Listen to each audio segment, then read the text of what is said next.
बख्शी फतेह प्रवान करियो, कोई रसना वांझी न रवे। इको वार कहण ते गज के बुलायो फतेह आखियो जी। वाहिगुरू जी का खालसा, वाहिगुरू जी की फतेह। गुरु सवारियो, अज गुरु पातशाह ने जो सानू पावन हुक्म बख्शे ने,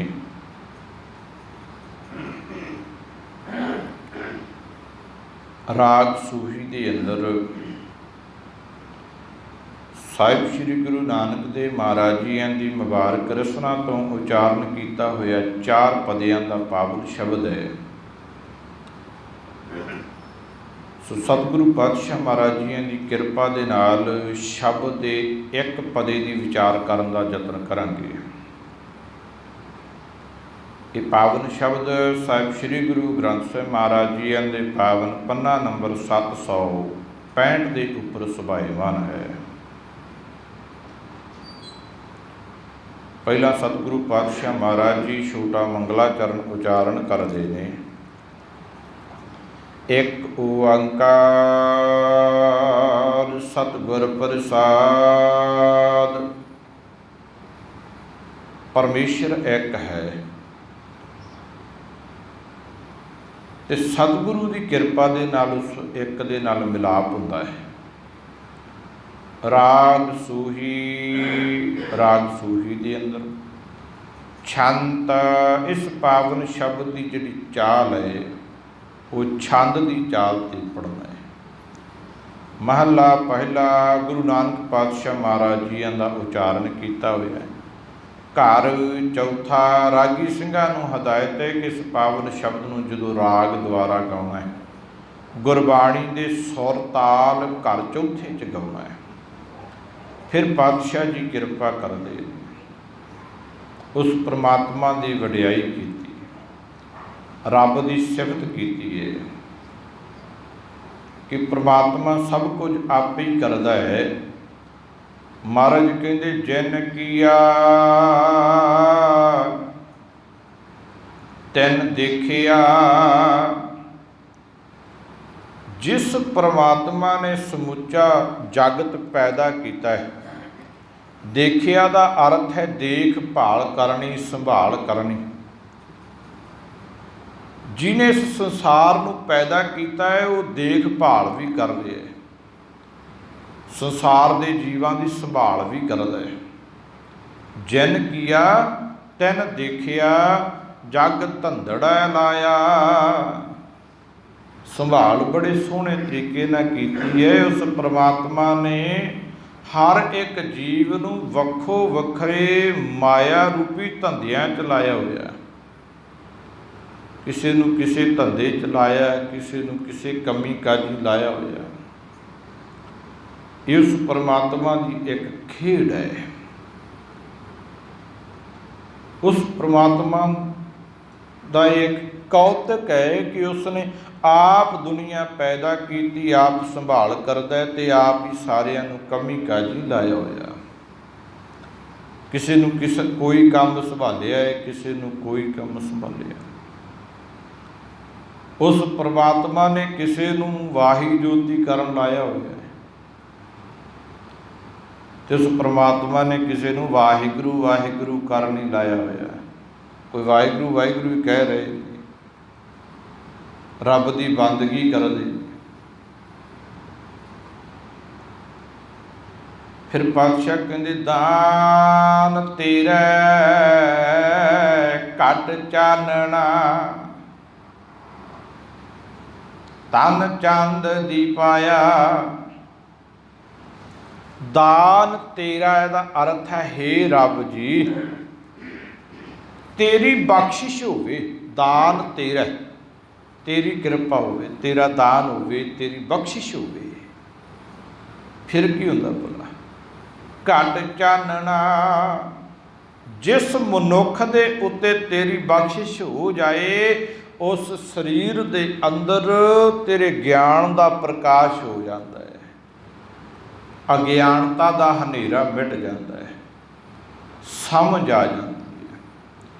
ਉਹਦੇ ਕੋਲੇ ਵਿਵੇਕ ਹੈ, ਉਹਦੇ ਕੋਲੇ ਪਰਖ ਕਰਨ ਵਾਲੀ ਬੁੱਧੀ ਹੈਗੀ ਹੈ, ਜਿਹਦੇ ਤੇ ਤੇਰੀ ਬਖਸ਼ਿਸ਼ ਹੋ ਜਾਏ। ਦਾਨ ਤੇਰਾ ਘਟ ਚਾਨਣਾ, ਤਨ ਚੰਦ ਦੀਪਾਇਆ। ਕਹਿੰਦੇ ਚੰਦਰਮਾ ਵਰਗਾ ਇੱਕ ਗਿਆਨ ਰੂਪੀ ਦੀਵਾ ਸਰੀਰ ਦੇ ਅੰਦਰ ਉਸ ਪ੍ਰਮਾਤਮਾ ਨੇ ਬਾਲ ਦਿੱਤਾ। ਹੈ ਤਾਂ ਸੀ ਰਾਤ, ਪਰ ਜੇ ਰਾਤ ਨੂੰ ਵੀ ਚੰਦਰਮਾ ਚਮਕੇ ਤਾਂ ਫਿਰ ਰਾਤ ਵੀ ਚਾਨਣੀ ਹੋ ਜਾਂਦੀ ਹੈ ਤਾਂ ਸੀ ਅਗਿਆਨਤਾ, ਹੈ ਤਾਂ ਸੀ ਬੇਸਮਝੀ। ਮਨੁੱਖ ਦਾ ਜੀਵਨ ਹੈ ਤਾਂ ਸੀ ਮੱਸਿਆ ਦੀ ਰਾਤ ਵਰਗਾ, ਪਰ ਜਦੋਂ ਉਸ ਮਾਲਕ ਦੀ ਬਖਸ਼ਿਸ਼ ਹੋਈ, ਕਿਰਪਾ ਹੋਈ, ਤੇ ਫਿਰ ਅੰਦਰ ਐਸਾ ਪ੍ਰਮਾਤਮਾ ਨੇ ਚੰਦਰਮਾ ਦੀ ਰੋਸ਼ਨੀ ਵਰਗਾ ਗਿਆਨ ਦਿੱਤਾ। ਹੁਣ ਸਮਝ ਆ ਗਈ, ਚੰਗੇ ਮਾੜੇ ਦੀ ਪਰਖ ਕਰਨੀ ਵੀ ਆ ਗਈ। ਦਾਨ ਤੇਰਾ ਘਟ ਚਾਨਣਾ, ਤਨ ਭਾਵ ਸਰੀਰ ਚੰਦ ਦੀ ਪਾਇਆ। ਚੰਦਰਮਾ ਵਰਗਾ ਇੱਕ ਦੀਵਾ ਗਿਆਨ ਦਾ ਪਾਤਸ਼ਾਹ ਨੇ ਅੰਦਰ ਬਾਲ ਦਿੱਤਾ ਹੈ। ਅੱਗੇ ਪਾਤਸ਼ਾਹ ਕਹਿੰਦੇ ਚੰਦੋ ਦੀਪਾਇਆ, ਦਾਨ ਹਰਿ ਕੈ। ਇਹ ਚੰਦਰਮਾ ਰੂਪੀ ਦੀਵਾ ਕਿਵੇਂ ਜਗਿਆ ਅੰਦਰ ਗਿਆਨ ਦਾ? ਦਾਨ ਹਰਿ ਕੈ, ਉਸ ਹਰੀ ਦੀ ਬਖਸ਼ਿਸ਼ ਨਾਲ। ਉਸ ਮਾਲਕ ਦੀ ਬਖਸ਼ਿਸ਼ ਨਾ ਹੋਵੇ ਤੇ ਮਨੁੱਖ ਗਿਆਨੀ ਨਹੀਂ ਹੋ ਸਕਦਾ। ਦੁਨੀਆ ਦੇ ਲੋਕ ਉਹਨੂੰ ਮੁੱਖੋਂ ਗਿਆਨੀ ਗਿਆਨੀ ਕਹੀ ਜਾਣ, ਪਰ ਅਸਲ ਗਿਆਨੀ ਨਹੀਂ ਹੈ। ਪਾਤਸ਼ਾਹ ਨੇ ਆਖਿਆ ਮੁੱਖੋਂ ਗਿਆਨ ਦੀਆਂ ਗੱਲਾਂ ਕਰਨ ਵਾਲਾ ਗਿਆਨੀ ਨਹੀਂ ਹੋ ਸਕਦਾ। ਮਹਾਰਾਜ ਨੇ ਬਾਣੀ 'ਚ ਆਖਿਆ ਗਿਆਨੀ ਗੁਰ ਬਿਨ ਗਿਆਨ ਨਾ ਹੋਏ। ਉਹ ਗਿਆਨੀ ਅਖਵਾਉਣ ਵਾਲਿਆ, ਗੁਰੂ ਤੋਂ ਬਿਨਾਂ ਗਿਆਨ ਨਹੀਂ ਹੁੰਦਾ। ਫਿਰ ਪਾਤਸ਼ਾਹ ਨੇ ਆਖਿਆ ਅਤ ਸੁੰਦਰ ਕੁਲੀਨ ਚਤਰ ਮੁਖ ਗਿਆਨੀ ਧਨਵੰਤ। ਪਾਤਸ਼ਾਹ ਕਹਿੰਦੇ ਸੋਹਣਾ ਬਹੁਤ ਹੈ, ਅਤ ਸੁੰਦਰ, ਕੁਲੀਨ ਰੰਗ ਵੀ ਚਿੱਟਾ ਹੈ, ਚਤਰ ਚਲਾਕ ਵੀ ਬੜਾ ਹੈ, ਚਲਾਕੀਆਂ ਵੀ ਬੜੀਆਂ ਆਉਂਦੀਆਂ, ਗੱਲਬਾਤ ਕਰਨ ਦਾ ਤਰੀਕਾ ਵੀ ਹੈਗਾ ਹੈ। ਅਤ ਸੁੰਦਰ ਕੁਲੀਨ ਚਤਰ ਮੁਖ ਗਿਆਨੀ। ਮੁਖ ਗਿਆਨੀ ਦਾ ਭਾਵ ਆ ਵੀ ਗਿਆਨ ਅੰਦਰ ਤਾਂ ਹੈ ਨਹੀਂ, ਪਰ ਮੁਖ ਤੋਂ ਮੂੰਹ ਤੋਂ ਗਿਆਨ ਵਾਲੀਆਂ ਗੱਲਾਂ ਕਰਨੀਆਂ ਜਾਣਦਾ ਹੈ। ਪਰ ਅਸੀਂ ਜਦੋਂ ਕੋਈ ਮੁਖ ਤੋਂ ਗਿਆਨ ਦੀਆਂ ਗੱਲਾਂ ਕਰਦਾ, ਸਾਡੇ ਵਾਸਤੇ ਉਹ ਗਿਆਨੀ ਹੈ, ਪਰ ਮਾਲਕ ਵਾਸਤੇ ਗਿਆਨੀ ਨਹੀਂ ਹੈ। ਮੁਖ ਗਿਆਨੀ ਧਨਵੰਤ। ਮਹਾਰਾਜ ਕਹਿੰਦੇ ਮਾਇਆ ਵੀ ਬੜੀ ਹੈ, ਧਨਾੜ ਵੀ ਬੜਾ ਹੈ, ਸ਼ਾਹ ਹੈ, ਪੈਸੇ ਦੀ ਕੋਈ ਕਮੀ ਨਹੀਂ, ਧਨ ਦੌਲਤ ਦੀ ਕੋਈ ਕਮੀ ਨਹੀਂ। ਅਤ ਸੁੰਦਰ ਕੁਲੀਨ ਚਤਰ ਮੁਖ ਗਿਆਨੀ ਧਨਵੰਤ। ਅੱਗੇ ਪਾਤਸ਼ਾਹ ਕਹਿੰਦੇ ਮਿਰਤਕ ਕਹੀਐ ਨਾਨਕਾ। ਕਹਿੰਦੇ ਐਸੇ ਮਨੁੱਖ ਨੂੰ ਤਾਂ ਮੁਰਦਾ ਕਹੀਏ, ਮਰਿਆ ਹੋਇਆ ਮਨੁੱਖ ਕਹੀਏ। ਮਹਾਰਾਜ ਕਿਉਂ? ਸੋਹਣਾ ਇੰਨਾ ਹੈ, ਚਿੱਟਾ ਰੰਗ ਹੈ, ਚਤਰ ਬੜਾ ਹੈ, ਮੁਖ ਤੋਂ ਗਿਆਨ ਵਾਲੀਆਂ ਗੱਲਾਂ ਕਰਦਾ, ਇੰਨਾ ਇਹਦੇ ਕੋਲੇ ਧਨ ਦੌਲਤ ਹੈ, ਫਿਰ ਇਹ ਮੁਰਦਾ ਕਿਉਂ ਹੈ? ਮਿਰਤਕ ਕਹੀਐ ਨਾਨਕਾ ਜਹ ਪ੍ਰੀਤ ਨਹੀਂ ਭਗਵੰਤ। ਮਹਾਰਾਜ ਕਹਿੰਦੇ ਭਗਵੰਤ ਨਾਲ, ਰੱਬ ਨਾਲ ਇਹਦੀ ਪ੍ਰੀਤ ਨਹੀਂ ਹੈਗੀ, ਬਾਕੀ ਤਾਂ ਸਭ ਕੁਝ ਹੈ ਹੀ, ਰੱਬ ਨਾਲ ਪ੍ਰੀਤ ਨਹੀਂ, ਰੱਬ ਨਾਲ ਪਿਆਰ ਨਹੀਂ ਹੈਗਾ। ਮਾਫ ਕਰਿਓ, ਬੰਦਾ ਗਿਆਨੀ ਬਣ ਜਾਏ, ਰੱਬ ਦੀ ਬੰਦਗੀ ਵੀ ਕਰੇ, ਰੋਜ਼ ਗੁਰਦੁਆਰੇ ਵੀ ਆਵੇ, ਤੇ ਜੇ ਉਹਦੇ ਅੰਦਰ ਹੰਕਾਰ ਹੈ, ਉਹਦੇ ਅੰਦਰ ਹਉਮੈ ਹੈ ਨਾ, ਰੱਬ ਨਾਲ ਪ੍ਰੀਤ ਨਹੀਂ ਪੈ ਸਕਦੀ। ਰੱਬ ਉਹਦੇ ਤੇ ਪ੍ਰਸੰਨ ਨਹੀਂ ਹੋਏਗਾ, ਖੁਸ਼ ਨਹੀਂ ਹੋਏਗਾ, ਉਹਦੀ ਜ਼ਿੰਦਗੀ 'ਚ ਖੇੜਾ ਨਹੀਂ ਆਏਗਾ। ਇੱਕ ਵਾਰ ਕਹਿੰਦੇ ਮੀਰੀ ਪੀਰੀ ਦੇ ਮਾਲਕ हरगोबिंद साहिब सच्चे पातशाह महाराज जी दे कोल बहारनपुर दे गुरु कई सिख बहुत सारे इकट्ठे होके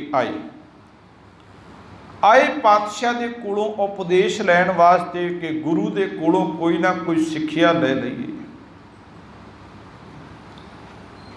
गुरु दे कोलों ज्ञान प्राप्त करिए।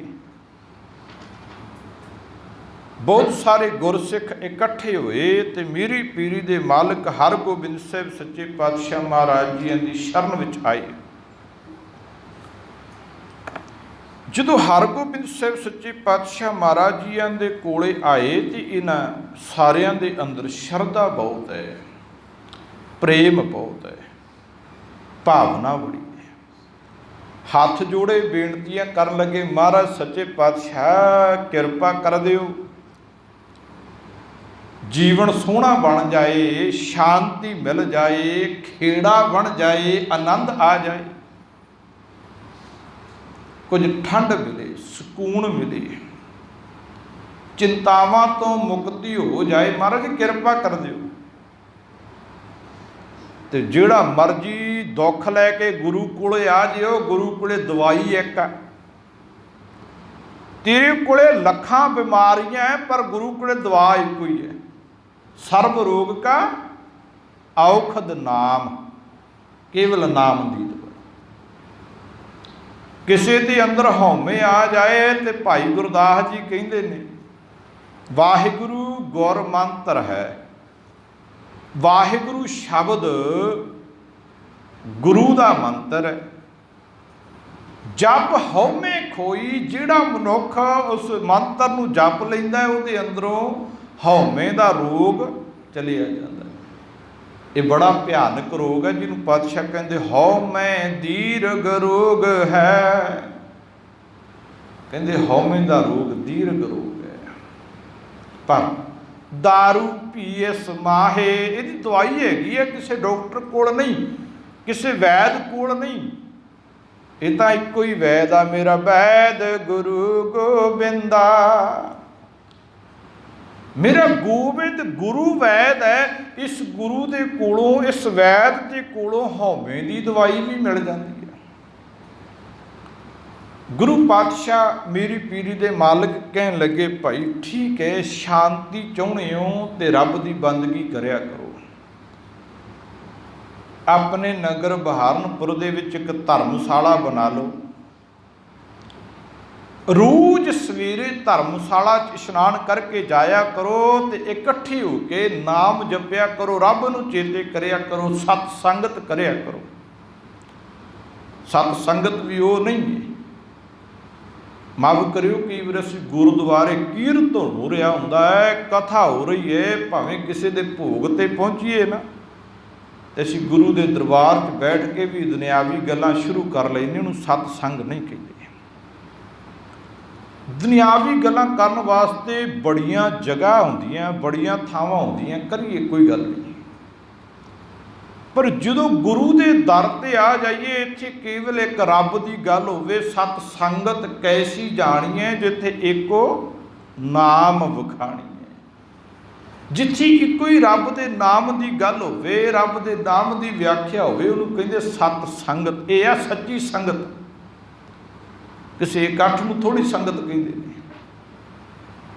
लीडरां दे बड़े बड़े इकट्ठ हो जाते हैं, बड़िया बड़िया कॉन्फ्रेंस होंदियां, उन्होंने सतसंगत थोड़ी कहांगे। किसी सिंगर का अखाड़ा लग्या होवे, हज़ारां लोगों का इकट्ठ होंदा, वो सतसंग नहीं। सतसंग केवल वो जिथे केवल रब की गल होवे। महाराज कहते रोज धर्मशाला दे विच जाके सतसंगत करनी है। फिर महाराज कहते सवेरे बाणी पढ़नी है, नाम जपना है, कीर्तन भी करना है। जो दिन चढ़ गया फिर धर्म की किरत भी करनी है। आखिया ना बाबे नानक ने, किरत करो, नाम जपो, वंड के छको। ये तीन ही गल्लां हरगोबिंद साहिब सच्चे पातशाह ने बड़ी डिटेल विच उन्हां नूं सिक्ख्या के रूप में दित्तियां। पहला आखिया कि नाम जपियो जी, सवेरे उठियो, बाणी पढ़ियो, धर्मशाला च इकट्ठे होके सतसंगत करियो। दिन चढ़ गया तो फिर धर्म की किरत कार विहार भी करना है। फिर शाम होएगी सोधर की बाणी पढ़नी है, कीर्तन करना है। रात होएगी तो सोहला साहब की बाणी पढ़नी है। ते नाल सच्चे पातशाह कहन लगे, जिहड़ी तुसी किरत करो उहदे तू दसवंध कढ़ना है। दसवंध का अर्थ होंदा 10वां हिस्सा। जे रोज़ 100 रुपया कमाने हो तो 10 रुपये रोज़ कढ़ने आ। रोज़ दसवंध कढ़ना है। उस दसवंध का करना की है? तुहानू कोई लगे कोई नंगा फिरदा उहनूं कपड़े लेके देने आ, तुहानू दिसे कोई भुखा फिरदा उहनूं भोजन पानी छकाउणा है। किसी खास दिन की उड़ीक ना करियो। छेवें पातशाह कहते भी तुसी उड़ीकदे रहो भी मस्सिया का दिन आएगा तो लंगर लावांगे, विसाखी का दिहाड़ा आएगा तो लंगर लावांगे। महाराज कहते तुहाडा लंगर रोज़ लगना चाहिए, जिथे भुखे प्रसादा छकण, जिथे नंगे नूं कपड़ा मिले, रोगी नूं दुआ मिले। ये उपदेश दे के महाराज कहते ये ना होवे किते नाम जपदे जपदे लंगर लाउंदे लाउंदे हौमे दे शिकारी हो जाओ। ये ना होवे किते तुहाडे अंदर जिहड़ी हौमे है उहनूं पहला मारना है, हंकार कढ़ना है। तो उत्थे सच्चे पातशाह ने उन्हां गुरसिखां नूं बहारनपुर दे गुरसिखां नूं एक उदाहरण दित्ती। महाराज सच्चे पातशाह कहते कोई जिमीदार उहदे खेत च लग्या होया खूह, बहुत सारे लोग उस खूह तो पानी लेके आउंदे ने। एक बार उस खूह दे विच बिल्ली डिग पई ते मर गई। खूह दा पानी सी जिहड़ा, ध्यान दिओ गल नूं थोड़ा बरीकी च समझियो जी। जदों खूह के अंदर बिल्ली डिगी तो बिल्ली मर गई तो पानी मुश्क गया। हुण खूह के अंदरों बदबू आउंदी है। बंदे चों भी पता लग जाता, इहदियां बोलां चों बदबू आउण लग जाती जदों इहदे अंदर हौमे होवे, हंकार हो। पता लग्या कि खूह दे विच बिल्ली डिगी है तां बदबू आउंदा।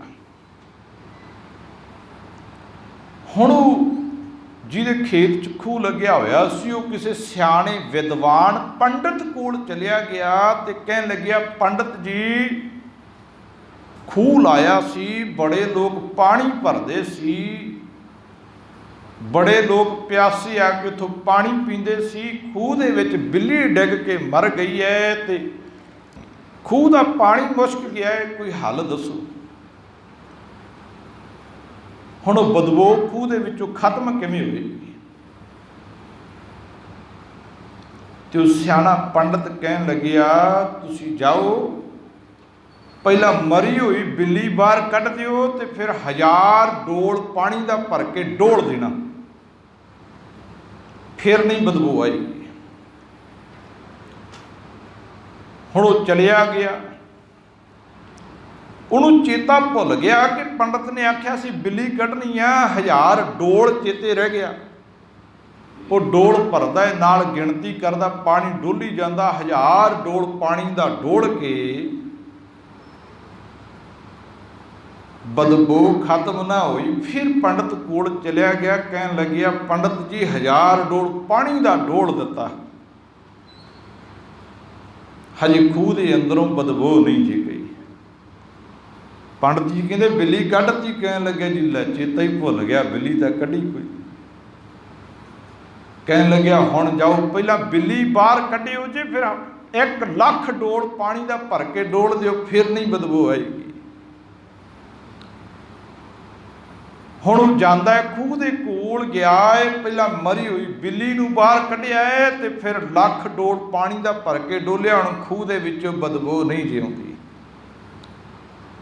इदां ही सतगुरु पातशाह ने उन्होंने समझाया, गुरसिखां ने कि किते बिल्ली वाली ना होवे भी अंदर हौमे हंकार भी लई बैठो, नाल पुन्नदान भजन बंदगी भी करी जाओ, तो तुहाडा जिहड़ा हिरदा शांत नहीं होएगा, अंदर खेड़ा नहीं, आनंद की वासना नहीं आएगी अंदरों। ਜਦੋਂ ਤੁਸੀਂ अंदरों हंकार कढ़ देवोगे, हौमे कढ़ देवोगे, तो फिर तुहाडी बंदगी कीती भी मालक नूं प्रवान है, पुन दान कीता भी प्रवान है, पर उपकार दे कीते काम तां प्रवान हुंदे आ जे अंदर हौमे ना होई। ते जे अंदर हौमे की बदबू ही आउंदी रही अंदरों, तो फिर धार्मिक कर्म कीते भी प्रवान नहीं जिउंदे।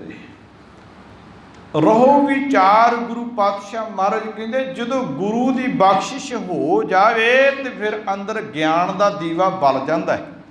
दान तेरा भाव तेरी बख्शिश नाल रब जी घट चानना शरीर की अंदर चानन होया, होया किवें? तन चंद दीपाया, कहते चंद्रमा वर्गे ज्ञान का अंदर दीवा जग पिया। चंदो दीपाया, ये दीवा किवें जगया? दान हर कै उस हरि की बख्शिश नाल। दुख अंधेरा उठ गया, अज्ञानता का हनेरा तो दूर होना सी, जिंदगी चो दुख भी उठ गए, दुख भी खत्म हो गए। गुण जंज लाड़े नाल सुहै, परख मोहणिए लया। पातशाह जी किरपा करते ने, कहते रब की बंदगी तो बिना जिन्ने मर्जी कर्म करियो, धर्म का कमा लियो, किसी अर्थ नहीं आने।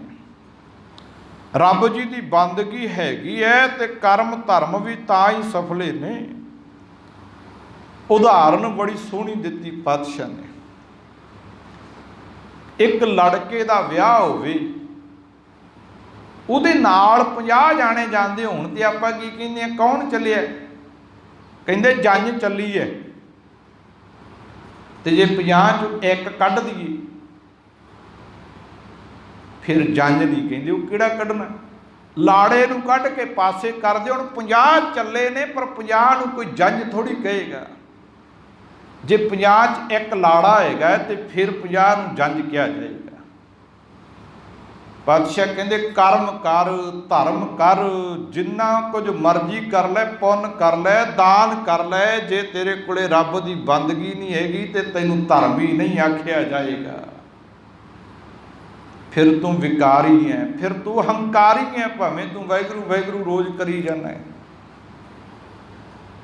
पातशाह जी किरपा कर दी, कहते गुण तेरे कोले गुण होवण, गुण इत्थे लाड़ा है। गुण जंज लाड़े नाल सोहै, माफ करियो जी। गुण कहंदे ने जंज नूं, रब की बंदगी कहंदे ने लाड़े। गुण जंज है ते रब की बंदगी लाड़ा है। तेरे कोले गुण बहुत ने, हर काम करन दा तरीका हैगा, पर रब की याद नहीं हैगी, उस पति परमात्मा का चेता तेरे कोले है नहीं, फिर नहीं गल बनेगी। जिवें लाड़े तो बिना जंज नहीं, तो रब की बंदगी तो बिना गुण नहीं है। गुण जंज लाड़े नाल सोहै, परख मोहणिए लया। गुरु पातशाह जी किरपा करते ने, कहते तेरे कोले परख वाली बुद्धि होवे, विवेक बुद्धि होवे, फिर तैनूं वो जिहड़ा मन नूं मूह लैण वाला परमात्मा है ना, वो तैनूं भी सोहना लगेगा, क्योंकि उसदी तूं परख कर लेनी है। मोहणिए लया, मन नूं मूह लैण वाले रब नाल प्यार पै जाना तेरा। विवाहो होवा सोभ सेती, फिर उस रब नाल तेरा विआह हो जाना, रब नूं तूं प्राप्त कर लेना। विआह होवा सोभ सेती, हुण दुनिया दे विच शोभा होएगी। पंच शब्द ही आया, जिहड़ा कहंदे वाजा, जिहड़ा साज 5 साजां नूं इकट्ठे करके वजदा, जिहड़ी आवाज़ 5 साज वजा के निकलदी है, वो अनहद रौं आटोमैटिक ही वजेगी। पंच शब्द ही आया।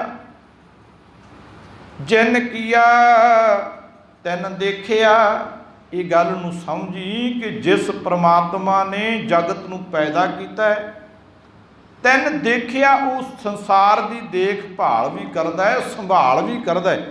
ਜੀ ਉਹਨੇ ਤੈਨੂੰ ਪੈਦਾ ਕਰਿਆ, ਉਹ ਤੈਨੂੰ ਵੇਖਦਾ ਵੀ ਹੈ।